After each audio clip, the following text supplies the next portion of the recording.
Hey guys, what's up? It's Paul Salazar, and you're watching PSG Real Estate YouTube channel. Today, I have the honor of having Elliot March in the studio. I met Elliot via an Instagram DM. I DM'd you, and you responded. I read your article on The Real Deal, and I found it quite interesting. You are an interior designer as well as an architect. And your firm is March and White Design, MAWD, and you guys are interior architecture design firm. Yeah, Correct? that's right. All right, yeah, cool. Yeah. You guys are out of Los Angeles, you're out of New York, London, and Dubai. And now Dubai. Okay, cool. Yeah, so now all Dubai. around the world. That's amazing. So why don't you tell the audience a little bit about you and the firm?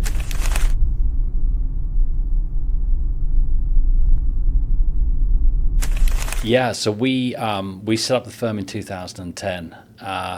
Myself and James are both architects. We went to the same architectural school. My gosh, we met when we were 18. Long time ago. It's a long time ago. Sorry, I don't want to say that as you're old, but I'm like 18. No, I feel it now. That was a long time for me too. It was a long time ago.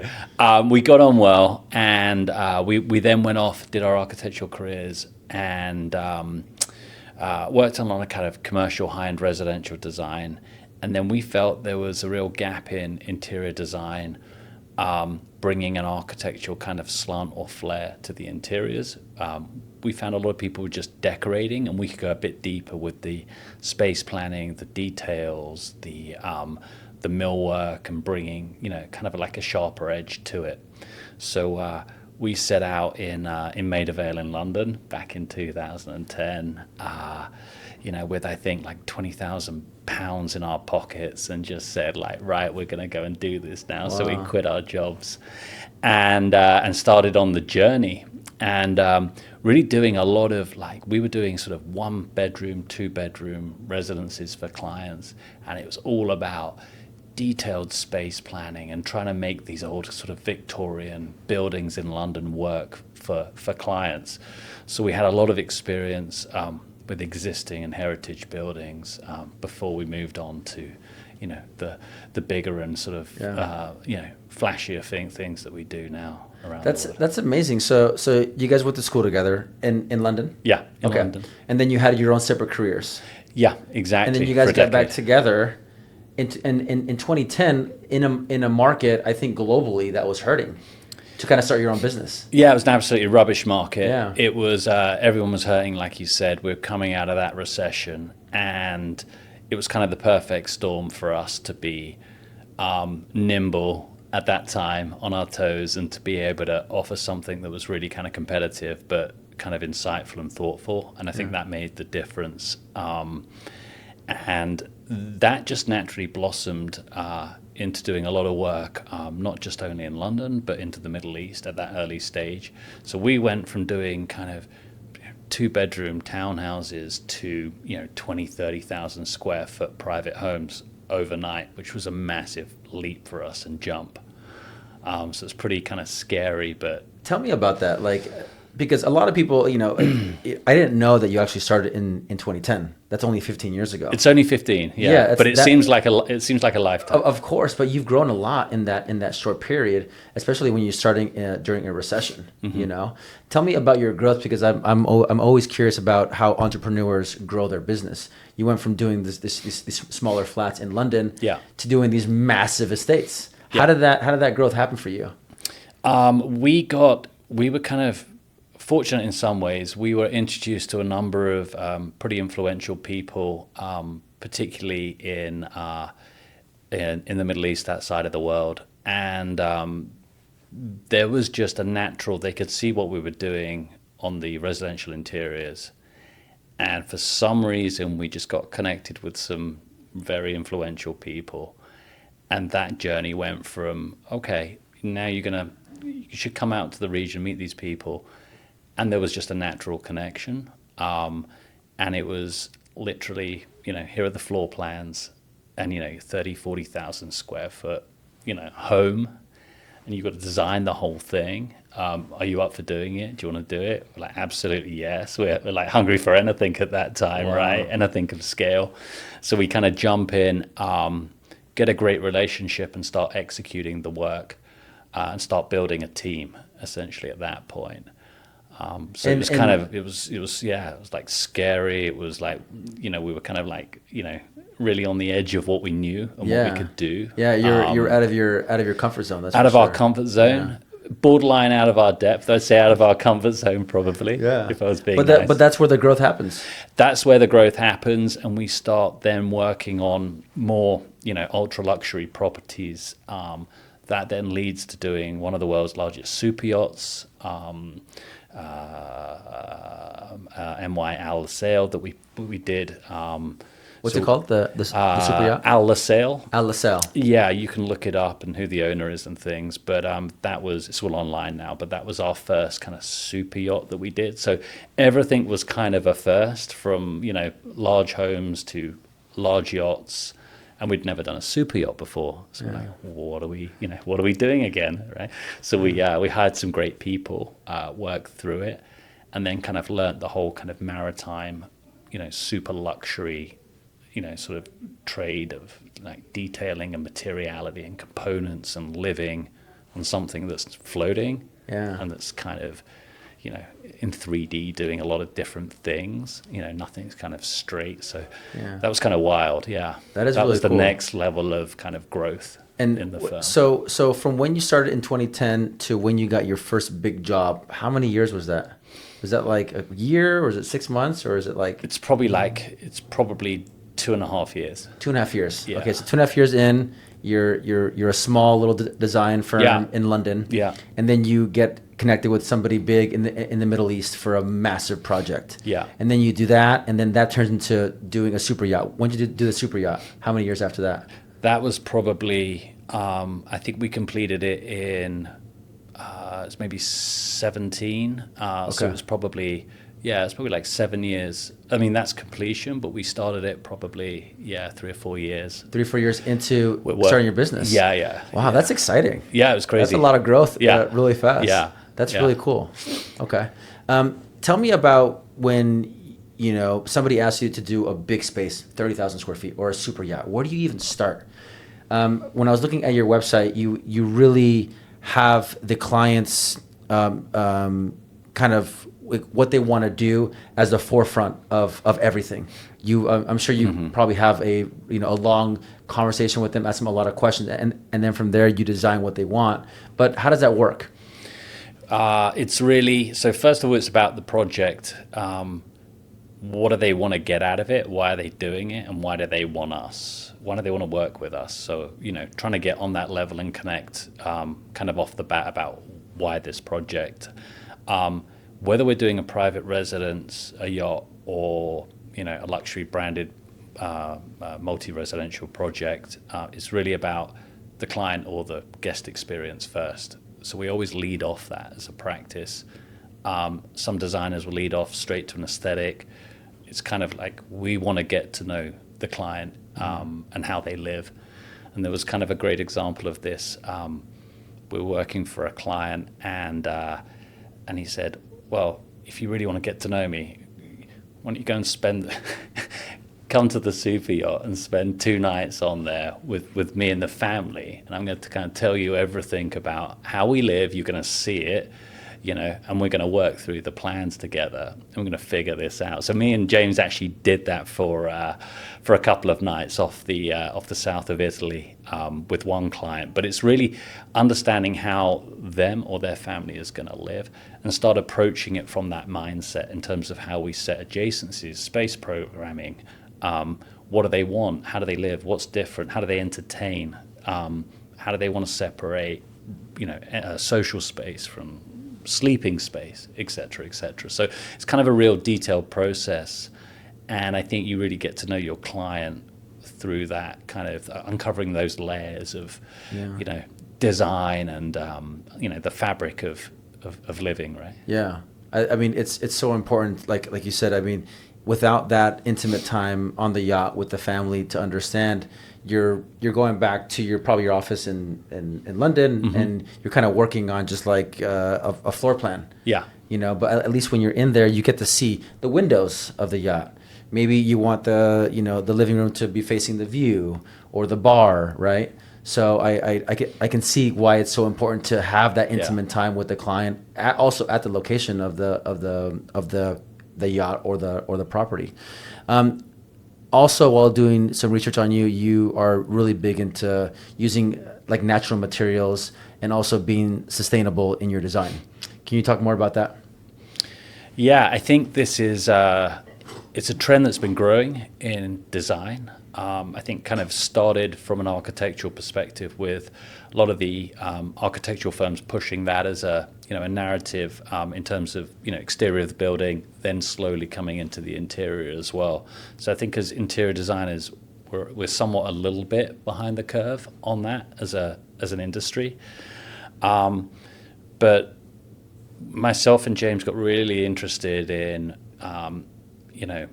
materiality, and not just what it looks like, but what it does for not just the environment, but for the residents or inhabitants. So we looked at kind of what materials, off gas, how do they off gas, how are materials joined, what sort of glues are used, lifespan of certain materials, etc. So it kind of, we went down a whole rabbit hole of research, and we said, okay, well, we understand a little bit more about the process, about what's good and what's not good. And then I said to James, let's build a small little furniture collection that embodies everything we've learned about this process. And it was kind of crazy. It was almost designing from the inside out, kind of, again, coming to aesthetic loss, but understanding, okay, if you use this particular certified pure foam, how does someone in a workshop cut that differently to something that's not? It's a little bit more difficult, a little bit to work with. How's what sort of glue are we going to use? What are we going to upholster the piece in? How do we do the basics of using FSC certified wood, et cetera, but it led us to understand that everything you don't see is what is the real kind of complexity about producing pieces. And I think clients really start to appreciate actually being in and around pieces or fabrics that actually aren't going to sort of harm them, because you can't really see any of that stuff. So it just kind of set up a new dialogue for the business, and then off that we sort of springboarding to thinking about, we do big, large, multi-family projects. What wood floors are we using? What's actually behind the glue that's binding that to the floor? Wow. So actually just being more selective, I think, as a practice about who we're going to specify and why, and actually have a conversation now, which we didn't before. Yeah, and that's smart because it sets you apart from the competition, right? When you're thinking about that, also on a larger scale, but it's very detailed. You're thinking about glue, you're thinking about all the materials. Yeah. Are you manufacturing a lot of the furniture for the homes that you're doing? We just started with this collection of a few pieces that we're expanding. So that was really a learning. We used it as kind of like a learning apparatus for ourselves. And expanding that is really through, I would say, kind of like materiality and finishes, walls, floors, ceilings, and then getting into some custom pieces on the furniture as well. Okay, so you're doing everything, not just the furniture, but you're looking at the floors, the countertops. Yeah, 100%. Everything holistically. And what I would say is, we were a little bit behind the curve, and getting, I'd say more of our kind of developer-led clients to catch up with that as well is also interesting. Yeah. Well, is it more expensive to design things that are more sustainable? In some cases, yes. Yeah. In some cases, it's kind of like net. But it's really, I think, when you're talking about development, do they see the market or the buyers having an appreciation for that? And I think it can be a little bit lost in translation because everyone's on different pages with this, and trying to find like the data on on that particular thing. Yeah. So it's I mean, I think it depends on the market, right? The price point. But I think if you're looking at all the higher end markets, I think most buyers, if they have a choice of A or B and they're the same looking thing, right, they're gonna choose B because it's more sustainable. So I think it's smart for you guys to get into that. Let's shift a little bit, because I know you study architecture. Did your partner James as well also study architecture? he did, yeah. Okay, gotcha. Yeah. So you guys are both architects by trade. Both architects by trade. training. Okay. I recall when, this is maybe like 15 years ago, when I was dating my ex-girlfriend, and she went to interior architecture school at UCLA. And I never even heard about that. I think it was maybe a new trend, because I think, and correct me if I'm wrong, architects and interior designers were two completely different things. Mm-hmm. Is it more recent that now you see a lot of these design firms that do both? In terms of firms? Yes, correct. Yes, yeah. I think there's also there's a specialty for firms that bridge more into the interior architecture as opposed to designers who just decorate. So there is, I think, some sort of distinction there. And I think from what you were saying, the courses that are now offered, a lot of the people that work for us have interior architecture degrees. There's some outliers, some architects, some with more sort of training and decoration, but interior architecture as a course has been booming. I'd say that's the number one course that we generally hire for now. Yeah. I think it makes sense because you see a lot of times when an architect builds something nice and then the interior looks completely different and there's no flow. And it's so important to have a flow. And when you're seeing some of like the top architects, you see that either they're collaborating with the interior designer to build something very, very cohesive. But for your firm, you guys are doing both, right? You guys are drawing up some plans, and then you also you probably have architects on your team that are doing the blueprints. Yeah, I would say so. I think interesting point you raised, like the conversation between the architecture and the interiors. So I would say 8 times out of 10 we're doing the interior architecture component, and we're working with an architect who's doing the building and the skin. But I think that's something that we've really embraced as a practice. Working with architects like SOM or Raphael Vanoli, Foster and Partners, these big firms, and coming in and doing the interiors. And the first thing we say is like, how are we going to form a conversation here between inside and outside? And they say, oh my God, are you talking to us about this? This is great. Yeah. They're excited about it. I'm so excited because I think sometimes they just get yin and yang a lot of the time, and the interior designer is not really paying attention to the facade materials or whatever.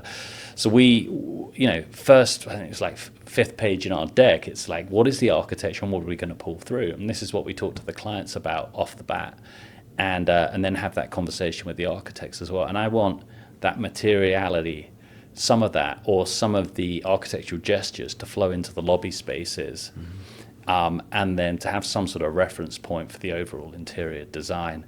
So that's how we lead off interiors, and I think we wouldn't have done if I didn't have me and James have the architectural training from the start. Yeah, for sure. What made you want to get into the interior design space from being an architect for over 10 years? It was pretty crazy. Wild. We were. I was just crazy. We were. We thought it was just as basic as this. We thought it was a great way to build things faster and to get work realized quicker. We were pretty disenfranchised with being in the architectural kind of machinery, where we'd see a project at the time. It was it could be up to 5 years, 6 years to get it built and see the work built. So we thought this was a fast track at the time to circumventing some of that and doing the interior side. And I would say that happens. We can get things built faster, but now we work on projects that are so big, it still takes 4 or 5 years to get it built. But you identified a problem Yeah. in your industry, and you went to go solve that problem. And that's this business, and obviously you identified a big problem because you're doing really well. Yeah, I could say so. Yeah. So it was born out a bit of want, a bit of like need, coupled with the fact of what we were seeing in the industry. Yeah, Wasn't good enough. yeah, it was taking Too long. Yeah, and I think the level of detail that could be executed when you're at an architectural practice, or the understanding of trends, materiality, etc., and we still see this now, was not the same as someone specializing in interior design. And myself and James it was hard. We had to almost pick between these two loves, and we picked the kind of interior architecture route at the expense of going off and doing bigger buildings and the architectural skins, etc. But when I talk to architects of these big practices we're working with, I think everyone sees the value in good interior design work. Yeah, for sure. And I'm sure they're also really happy to know that you guys have a background as architects, because you also understand the way they think as well. Yeah, which I think is really important. You're talking the same language off the bat. Yeah, and you're understanding. You just know the issues they're going through, on the architecture and getting that approved, and and maybe what started with a really conceptual idea, manifested itself in the skin of that building this way, and they've been through a process to get that. So then, what can you take and enhance and embellish into the interiors, and then that just strikes up a conversation straight away. So it's kind of rewarding. Yeah, for sure. When I was looking at your website, and we already have kind of discussed it, you do a lot of big projects, big multi-unit or big condo developments. Yeah. Do you also do commercial spaces as well, offices? Yeah. So I would say maybe 70% is residential, whether it's private residential or development residential.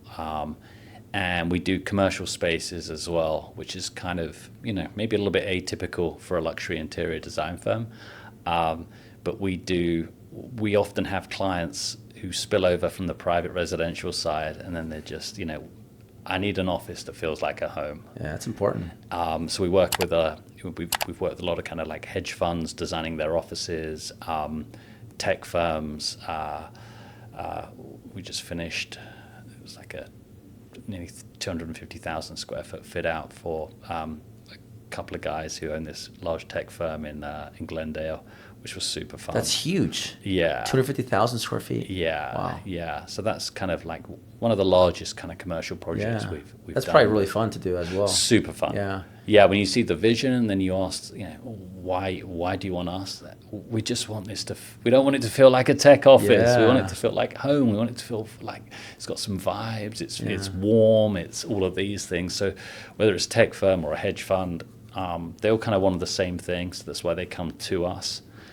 And it's just another challenge, another design challenge. Yeah, for sure. Yeah. I mean, you've done a lot of different challenging spaces. Yeah. What's the next step for you? I mean, you've done the big old houses, 30,000 square feet plus. You've done the massive office spaces. You've done super yachts. Is there anything that you haven't done yet that you kind of want to get into? We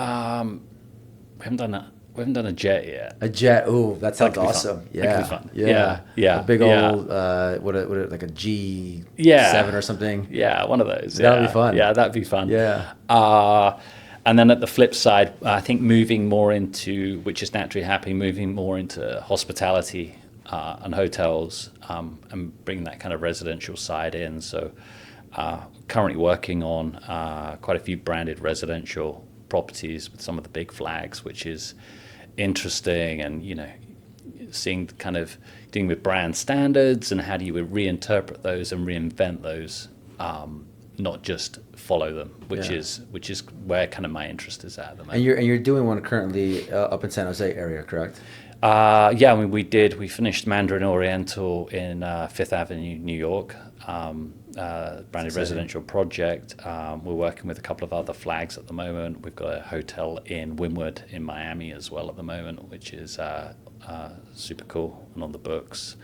And something else in Washington. Can't reveal the flag name yet, but working across those types of projects, which are really interesting. You're staying busy. Yeah. So let's talk about we're here in Beverly Hills, There's a lot of spec development. There's a lot of custom builds here. But with the spec development, we're seeing a lot of different trends into wellness spaces.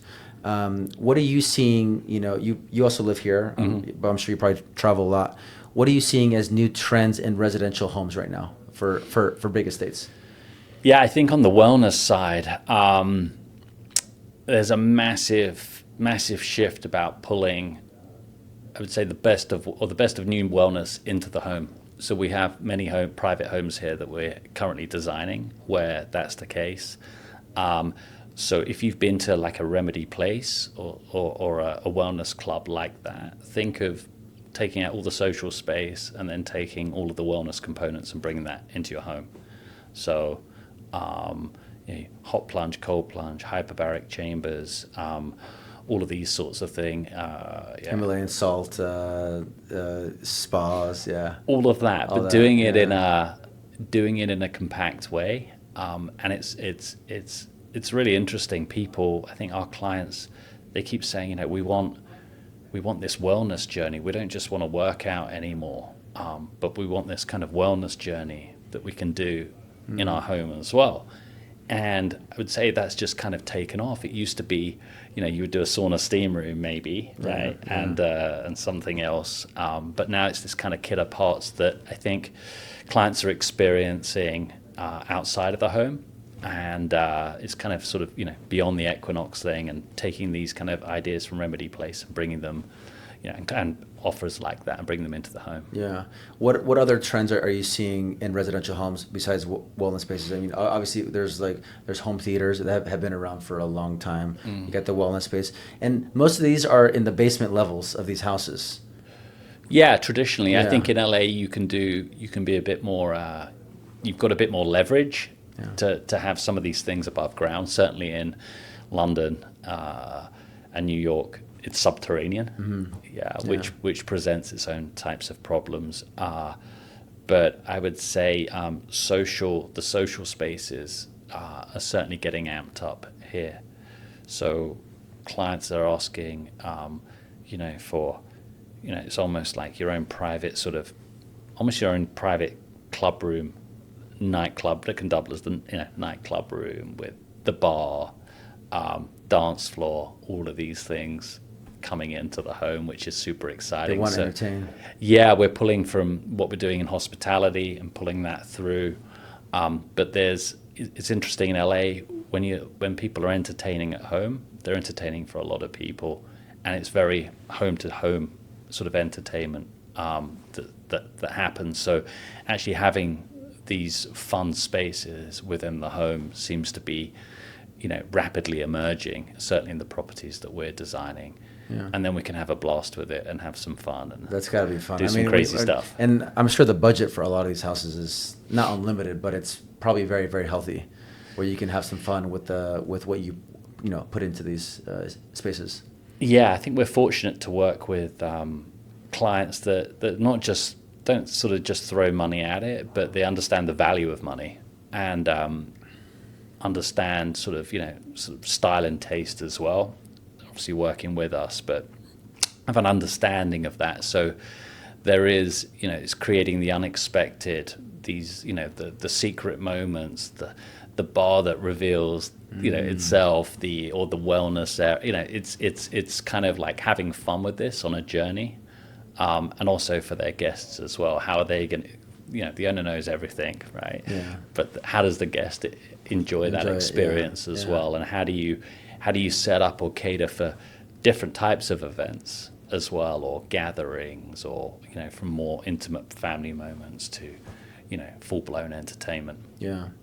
I mean, we've seen that the open floor plan that probably came into play, I don't know, 15, 20 years ago, with the kitchen that opens up to the living room, opens up to the dining room, with floor to ceiling sliding doors that open up to the backyard. Is that still a trend that we're seeing? Are we seeing that evolve to be something a little bit different? And anything in the backyard in terms of trends that you're seeing as well? I think maybe there's kind of a shift away from that is probably what we've seen. It's more, spaces interconnect, but they really feel like sort of joined but distinct spaces. You know, I think warmth and intimacy is definitely making a resurgence from the big, you know, the big open spaces that we saw before with, you know, the kitchen facing the glazing that opens. So it becomes a lot more intimate, I think. And we're also seeing, you know, a real shift towards fully custom, you know, kitchens and millwork as well. And when I say fully custom, it's like just, you know, going like 300% with it, all in on the detailing. And what we're finding is clients don't want anything that's on the market or their friends have. And it's, you know, you can't go to one of the high street brands and say, you know, but could you do me you know, can we do sort of a hybrid? It has to be just fully custom. One of one. One of one. And then it's not just one of one, it's who you build that one-on-one with as well to get kind of unparalleled detail and quality. And we work with a lot of the European suppliers to do that. People we've worked with on the yachts and worked with over the years. So cabinet makers that have been there for 200 years. Stone masons, bringing all these trades together. So working with a lot of the like really kind of heritage craftsmanship, and then bringing that back to places like LA. Wow, that's really cool. Yeah, that's really cool. It's kind of a journey. It requires a lot more effort, but that's what clients want. They just don't want what's standard or what their friend may have seen. They want something unique, completely unique, and that's a big kind of trend across the projects, and certainly maybe in the development world. Yeah, there's definitely a shift from, you know, from something more standard to something more custom. I mean, look, in the development world for spec. Like I said earlier, you know, we're seeing a lot of the wellness spaces being really, really popular, basements. When you're looking at spec development, they're always trying to maximize the square footage, right? Because everything here is price per square foot, and not everywhere in America is we're so, you know, price per square foot conscious. Sometimes it's just more space, you know, and you value the space differently. But over here, everything's price per square foot. So you see, you know, maximizing the square footage of these lots as much as you can, right? And in a lot of these areas, we see, you know, from Beverly Hills all the way to Palisades, as far south as like Venice, a lot of these spec builders are building the same thing, you know. Thomas James, for instance, you know, they're the largest spec development in the whole nation, and they have a set of plans for each lot dimension, so they can plug and play, you know. And look, every company has their own way of doing things, right? But I think the consumer is wanting a little bit more, you know, but they have to pay for that. You know, it's like you can go buy the spec build, and you buy it for $1,000 or $1,200 a foot, or maybe a little bit more, kind of depending on the area. But if you want something more custom, then you're going to have to buy a teardown and build your own house, and that may take some time. You know, it could take probably 2 or 3 years, obviously depending on the lot. You know, we had William Hefner here, and he was telling us about a project that took him over 10 years, to build on Stone Canyon. I forgot the name of the house, but it's a beautiful, beautiful house. But he was working hand in hand with the client for a very long time. When you work with clients for large residential houses, how does that timeline look? Are you working with a shell of a house already that's there and you're redoing it, or for the most part are you doing a brand new property? For the most part, it's working with an existing property. So in a lot of the cases, as you were referencing, they've bought a spec home, and you know it's changing up the interior. It's pretty bad as well for the environment when we're coming in and, you know, taking out a lot of the millwork that's been done. You know, kitchens are out, bathrooms are getting stripped, so it's a bit soul sapping. That, you know, there wasn't. You know, developers are kind of limited, right? There's a certain dollar a square foot to build to, and they're trying to, you know, capture the market in the thinking. But a lot of clients just want what they want, so we're taking those elements out and replacing them.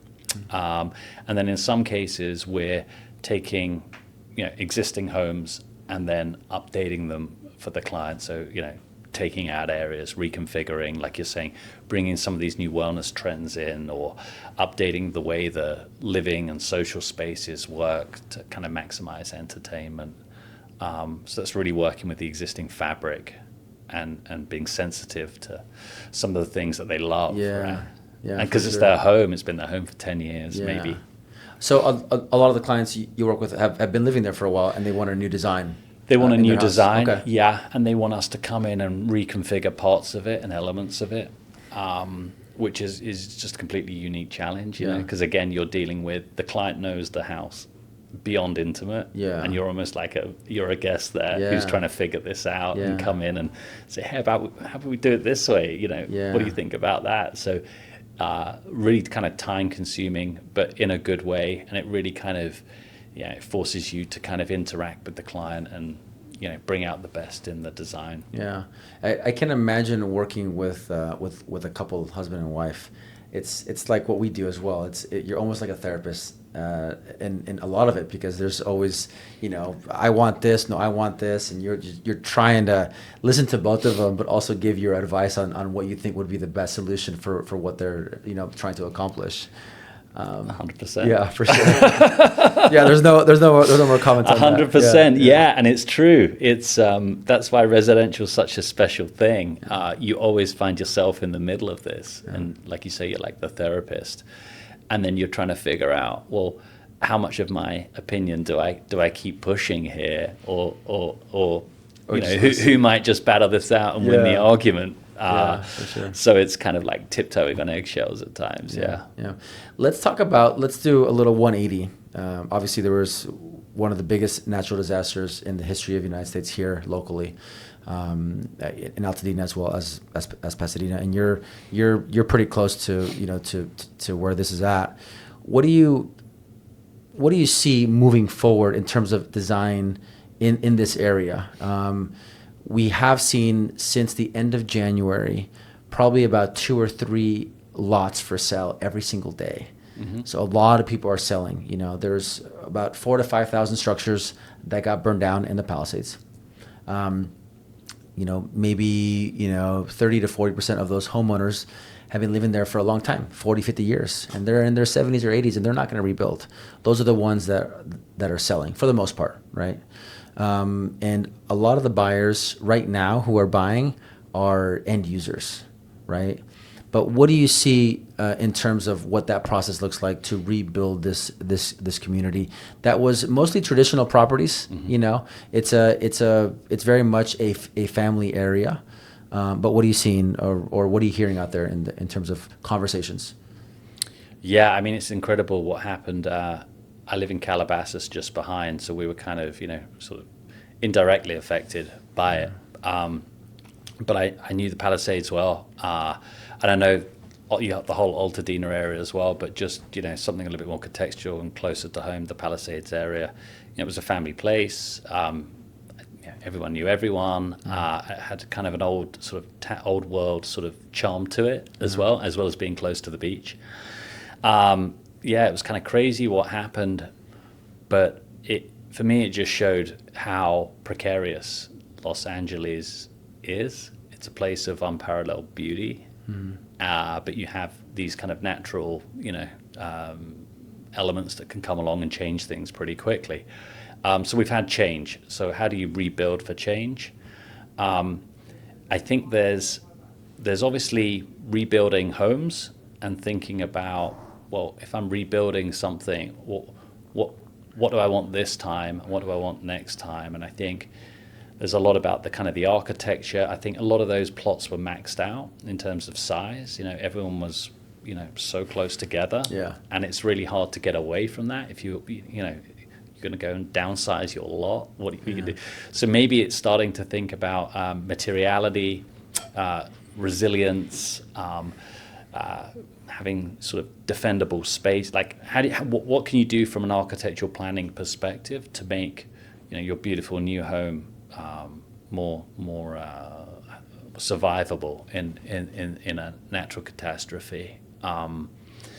And I think the whole character of the area was, you know, you had trees, you had vegetation, so this is, the kind of home building I can see, but it's how do we bring that character back to life? And how do you make it not feel like somewhere where I live, Calabasas, which has a new town sort of feel to it. I think that's going to be the trick. I agree. For developers, but also for the town, for the planning authority of the city. How do they homeowner can rebuild their home, but what's the plan for rebuilding all the graciousness that was around it? The trees, the planting, the landscape, to make it feel like home again. Yeah. It's gonna be challenging. I've been talking to a lot of experts in the real estate industry and the construction industry, and I think they have similar thoughts. We don't know what's gonna happen. We don't know what it's gonna look like.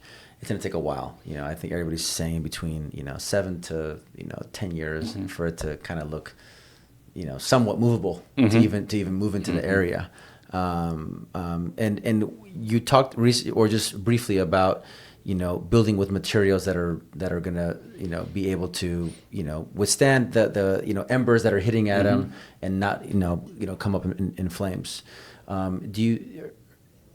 Do you think that the city of LA, because I know they already have standards to build in these hillside communities, but these homes were there since like the 40s or 50s, right? Do you see them changing any rules or regulations about what they can build with, or do you think what the rules are in terms of what they can build with already good enough to withstand an urban fire like we had?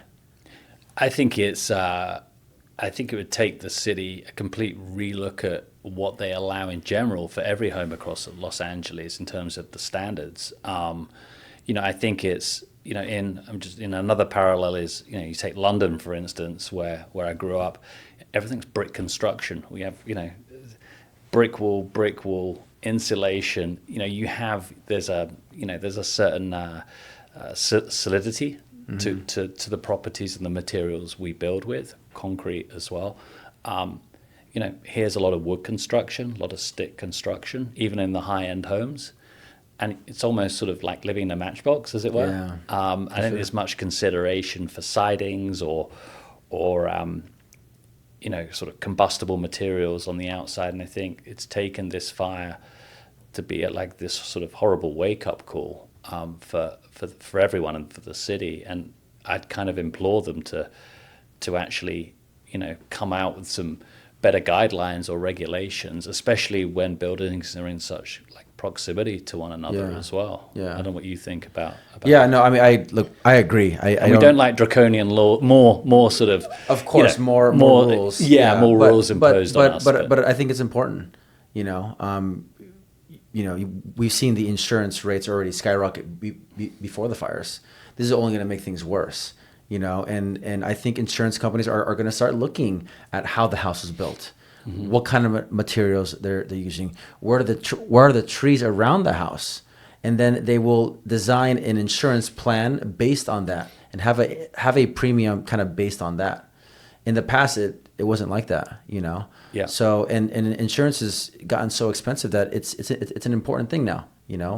Can you live north of Sunset in the wild in the high fire zone, because the insurance is maybe a quarter of your mortgage payment sometimes, which is it's insane. It's a lot of money, and people see that money as like it's going nowhere, until something happens, and then they need it. And speaking of insurance, a lot of these homeowners they didn't have the sufficient insurance, so I think they're going to be building smaller places, even though the city of LA has allowed them to build even 10% more than what they had there before. But I think what they're getting from the insurance company is only going to be a smaller amount, and they will only be able to build a smaller house based on what they're getting from the insurance company, because they were underinsured.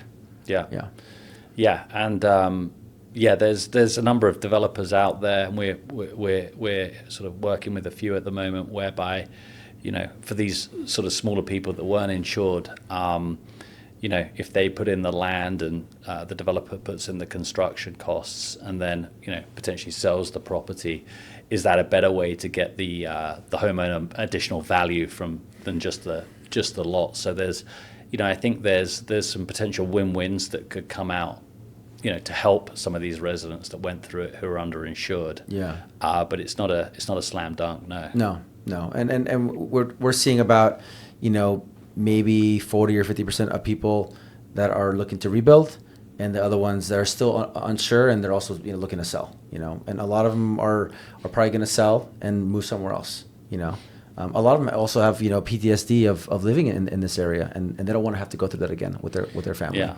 So we'll see what happens. So can I just ask you, what do you think course. about the ULA tax on these fire hit communities? Yeah. What's your opinion on that? My opinion on the ULA tax is that it's a corrupt tax. I am not sure that the money for the ULA for the homeless is actually going towards the homeless.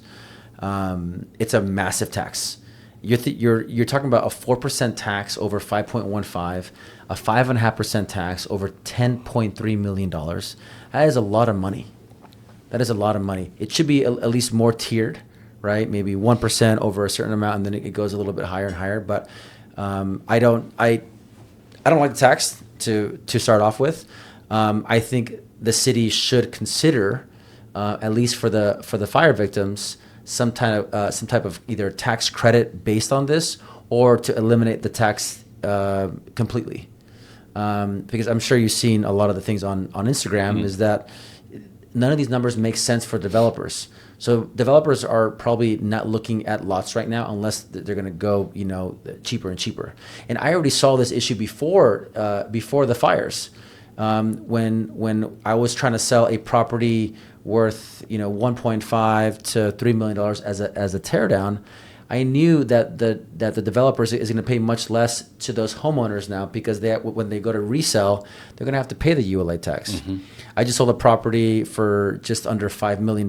Sorry, 5.15, which is the new threshold, to a developer. When we bought that lot, there was no ULA tax, so they didn't have to consider a 4% tax.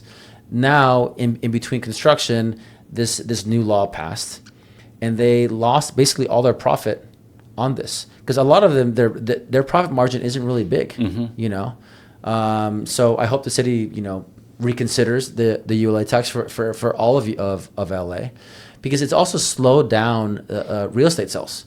A lot of homeowners don't want to sell now. You're like, why am I going to sell this, pay a 4% tax, and also the buyers too, because the buyers are also paying for this tax. It's all absolutely. It's all It's either factored in or exactly in the sales price, and when they go to sell a property as well, they're going to have to factor that in. So I don't think the tax is a good tax, So we'll see what I mean. Look, if we saw that it's really helping the homeless situation, but I don't know if anybody really trusts the city of LA in terms of managing money. So that's my opinion on it. It's a very strong opinion. I think most agents would probably say the same exact thing. I think we're all tired of the homeless situation. I live in the West Side. I live in Marina Del Rey, and on my block there's issues. So they're gonna have to figure it out. Hopefully with the Olympics coming and the World Cup coming, there's a major shift or move into getting the city ready for the world to come see it. So you've been here for a while. Thanks for your time. I really appreciate it. I guess a couple other questions to ask you, before you leave. We talked about design trends within new developments. We talked about, your super yachts and your big, 30,000 square foot, Middle Eastern estates. What are some aesthetic kind of trends in terms of stones, woods, color palettes that we're seeing in these bigger homes? Are you seeing a trend? Because there was a trend in a lot of white. Yeah. A lot of white use. I think that trend is kind of over now, and we're looking more like natural colors.